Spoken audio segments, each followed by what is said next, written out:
ये हेउछंती माँ अर्धासिनी बा अर्धशोषिणी। एही देवी को आपण श्रीक्षेत्र अन्यतम अधीश्वरी माउसी माँ भावे चिन्हती। किंतु शास्त्र कुहे प्रलय जलरे जेतबेले समग्र संसार बुड़ीबाकू लागे सेतबेले एही माँ अधा प्रलय जल को निज गर्भ को शोषि नियंती, सृष्टि बर्ती जाए। सेई कारणरू मांकर ना अर्धासिनी बोली स्कंद पुराण रे वर्णित अछि। देवी श्रीमंदिर रे पूजित माँ सुभद्रांकर अविकल स्वरूप। फरक एतिकी माँ सुभद्रा कांपिल्यवासिनी दारु विग्रह होइथिबा बेले माँ अर्धासिनी हेउछंती प्रस्तर विग्रह। ठाकुराणी पुरीर अष्टकिला मध्यरु अन्यतम।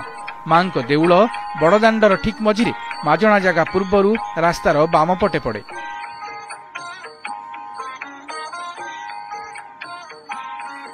रथ बेले एठी अटकुथिबा रथरे श्रीजीव मानंकु पोड़पिठा भोग समर्पण हुए।